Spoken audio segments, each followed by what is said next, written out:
बोल। हेलो दीदी बहनी, अरे नमस्ते भैया। अरे एक उठान गीत गा चलते ही आप सब पसंद करें, लाइक और सब्सक्राइब जरूर करें। आज धगरनिया महलिए माँ झगड़े, आज धगरनिया महलिए माँ झगड़े, लालन के जन्मे नेग भले मांगे, लालन के जन्मे नेग भले मांगे, आज धगरनिया महलिए माँ झगड़े, आज धगरनिया महलिए माँ झगड़े, लेवे कमर करे धनिया मचले, आज धगरनिया महलिए माँ झगड़े, आज धगरनिया महलिए माँ झगड़े, मांगे पाओ पैजनिया महलिया में, आई के महलिया माँ झगड़े नाउनिया,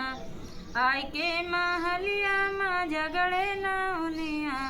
लेबे पाँव पैजनिया महलिया माँ आई के, लेबे पाँव पैजनिया महलिया में आई के,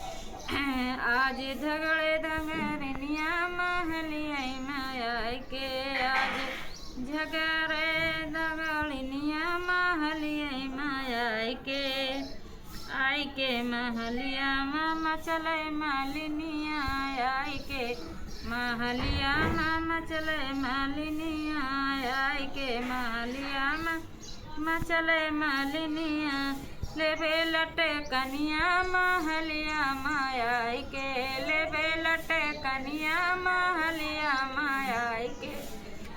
आज धगरनिया महलिया माँ झगड़े, आज धगरनिया महलिया माँ झगड़े, कहीं हरि भक्त सभा मांगे न गवा, कहीं हरि भक्त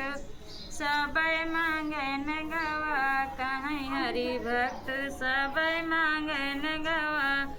खुशिया वाली जुनिया महलिया माया आई, खुशिया वाली जुनिया महलिया माया आई, आज धगरनिया महलिया माँ झगड़े, आज धगरनिया महलिया माँ झगड़े।